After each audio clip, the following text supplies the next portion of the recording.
through the era of you stay at one agency for your entire career, but your entire career now, back then it could have just been 20 or 25 years depending on your retirement package, but now it's upwards of 35 years. To expect someone to only stay at one agency for 35 years is unrealistic. So I think we need to start being more open to the fact that people are going to leave. And I, as a leader, would prefer to, help my people grow because they're going to continue to be a connection for me later on. They're going to go out there in the world. They're going to be like, oh, you came from this lab. They're top notch over there. So hey there, my name's Ashley Church. And I'm Erin West. We were once newly promoted crime scene and latent print supervisors on mutual struggle buses as we both simultaneously tried to navigate through the challenges within our forensic units. Now we run a business where we create tools and resources that we wish we had had to make these transitions easier. We like to talk about the experiences we've had in the forensic field, the good, the bad, and the ugly, in the hopes to create awareness around these issues and move the needle forward to create positive change in the forensic community. So if you're a forensic professional, regardless of your years of experience, who's not afraid to dive into real, raw, and sometimes uncomfortable topics, you're in the right place. This is the Forensics Unfiltered podcast. Hello and welcome to Taboo Topics, where we talk about all the things in the forensic world, that people usually try to keep hush-hush, or it's just not kosher to talk about. So tonight we'll be talking about changing agencies and changing careers within forensics, both very taboo things that some people, feel uncomfortable to talk about with others in their agencies. Unfortunately, Erin will not be here tonight. Super sad.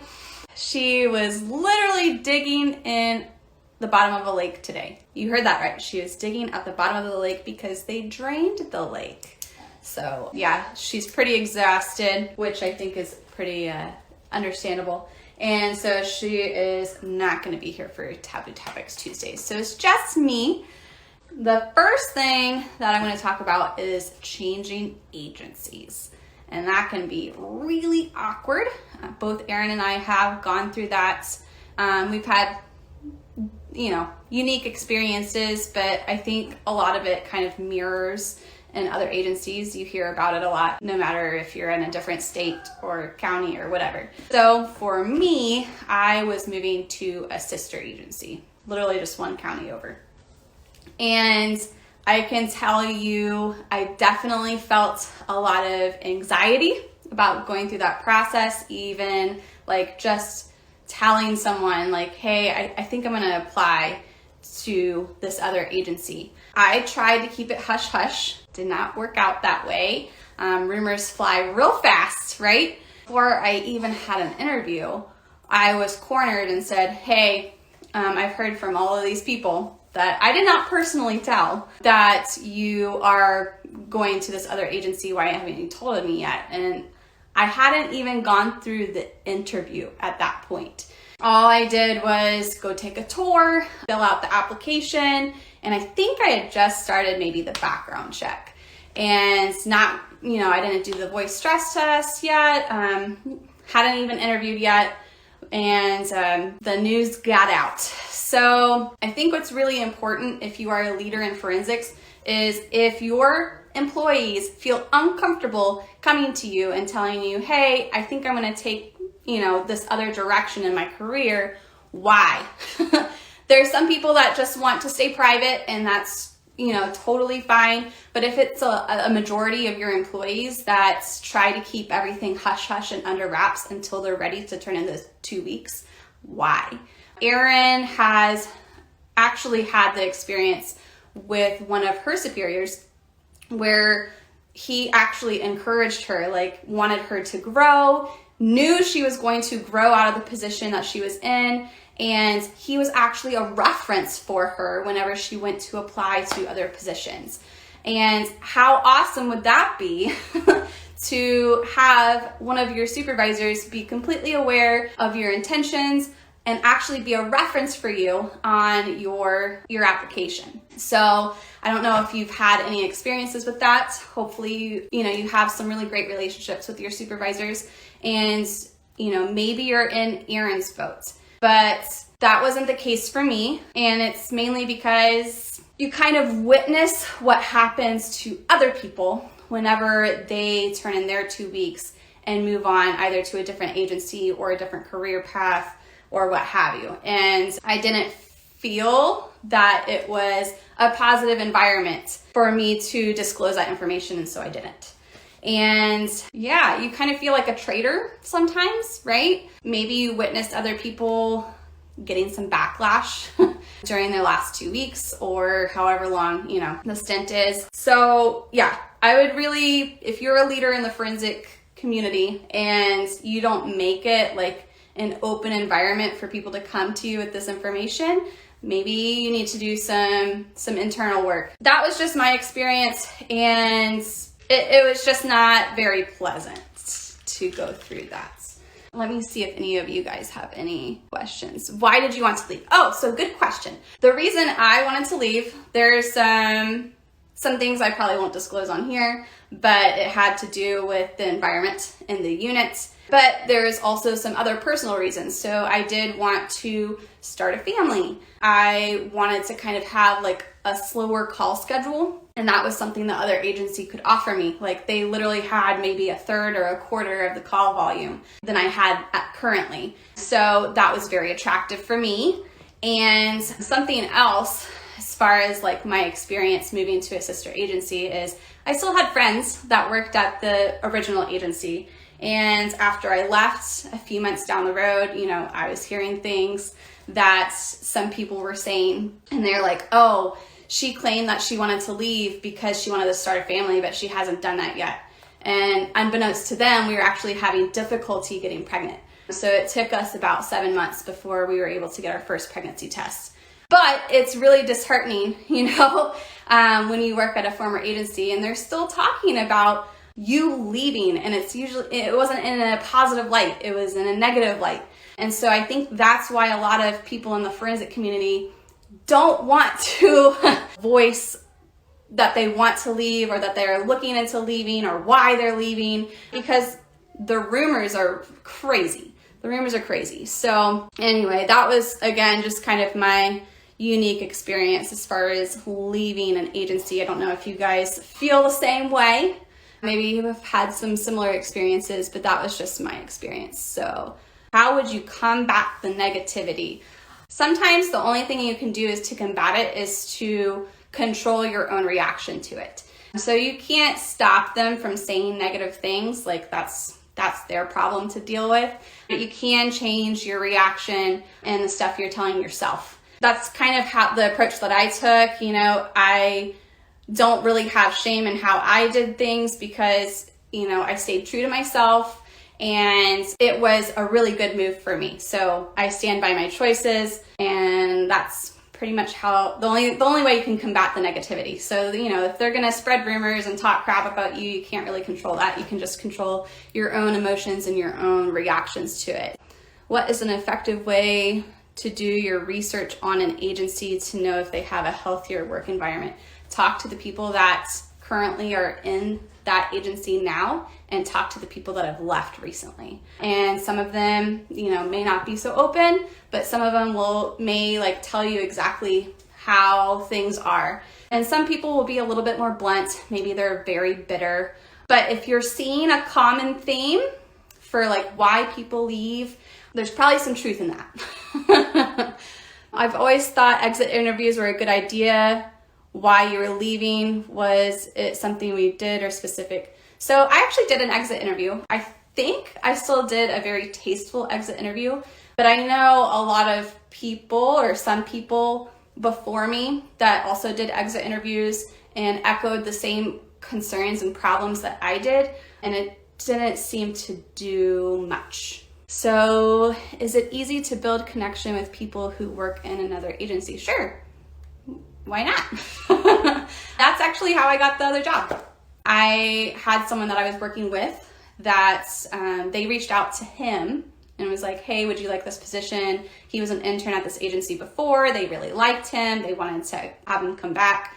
He had other goals in mind that he was reaching for. And so he told me about the position and said, hey, I know you were looking into, maybe slowing down a little bit. This opportunity came about, and, I built the connection from there. So don't stay in your own little bubble, especially if you go to trainings or if you're involved in IAI, the International Association of Identification, that type of thing. Build those connections.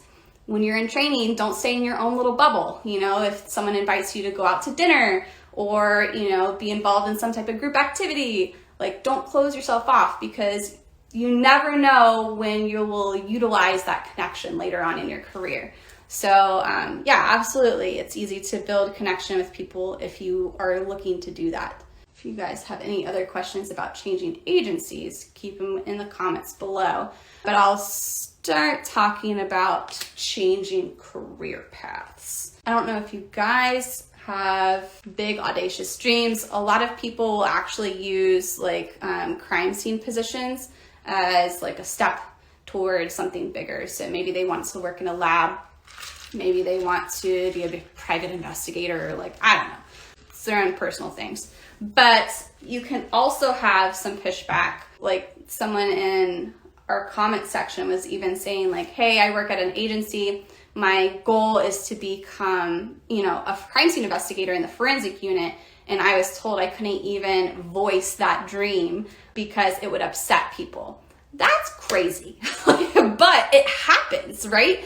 It even happens when you're inside of the forensic unit. If you tell people hey, I'm looking to promote to a different position within the agency. So maybe you want to be a digital forensic person. Maybe you want to be a latent print examiner.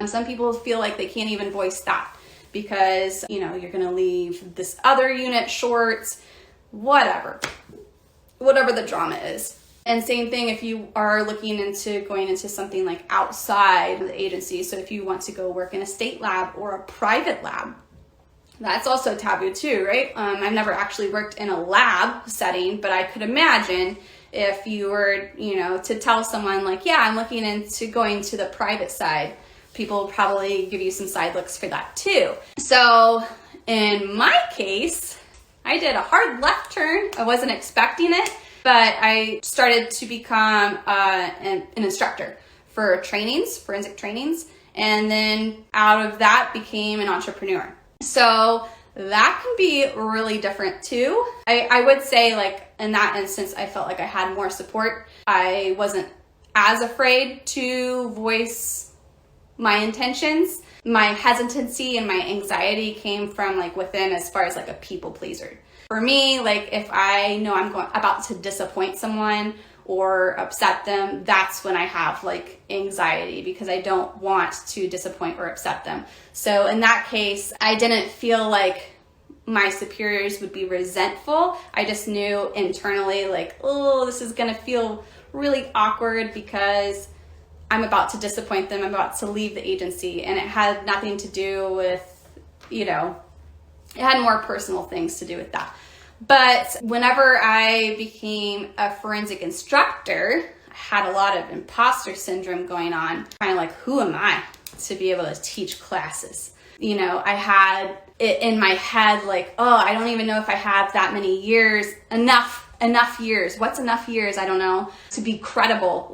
Who am I to be able to do this? So there was definitely a lot of internal anxiety going on because of that. And as well as finances. So someone also mentioned with my government job, I have all these benefits and retirement. That's what my comfort zone was too, right? I was fed from a very young age, the thing to do is go get a government job with benefits and a retirement. And so it felt really strange to go against that. And I have learned, as scary as it is, when you're in that sink or swim, you will find a way. You will find a way. So, even though I don't have a traditional job now, we still have health insurance and benefits. We're creating our own financial gains in other ways.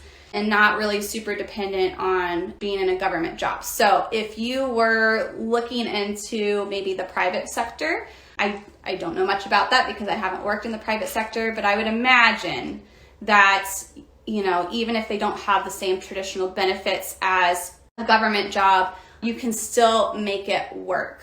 You can make it work for sure. So let me go through some of these questions. I watched one of your older topics that caught my attention was that most agencies won't recognize if you have a master's degree. After obtaining my bachelor's, should I not aim for my master's degree? So this is not really on this topic, but you can still get a job with a bachelor's. We had masters, so you are competing with people that have masters too. That's more of a personal decision. I don't want you to go in debt trying to get into this career because it doesn't pay a whole lot. So like, you know, don't go spend tens of thousands of dollars or like get loans and then be very disappointed with the salary. When you say private sector, do you mean in a field of forensics too? I thought forensics doesn't have private companies. Yes. So in Florida, for instance, we use DNA Labs Internationals. So they are a private lab and they do their own DNA testing. And even our state lab, they would outsource to that private lab as well. I think they outsourced to one other company, Florida did. Florida Department of Law Enforcement, FDLE, outsourced to DNA Labs International and one other DNA private company. But yeah, those definitely do exist. And I'm pretty sure in Texas, they've also privatized like crime scene units too. That is what I mean by the private sector. Someone says 100% accurate. I'm in a lab. Can anyone go from CSI to pathologist without going back to school? I don't know. I think what you mean with pathologist is you're either talking about working in the morgue. So some states use a medical examiner, and I know you have to have a medical degree for that. So yeah, you'd have to go back to school. But some coroner states, you don't have to have that level of education. So, oh, that's the other one. We outsource to Bode here in Maryland. Yeah. And then someone else outsources to Perks when they get behind. So those labs definitely do exist. And I wouldn't be surprised because so many states are so backlogged. Like when you hear about people waiting like 1 or 2 years for homicide evidence to be analyzed, that's a problem. So I think you might see some more private labs pop up just to fill in those gaps, which I think is great as long as, you know, they're kosher with their practices. In a peer review, I received a comment to stop focusing so much on my future. That's so bad. How do I deal with such comments? I mean, you just let it roll off your back, right?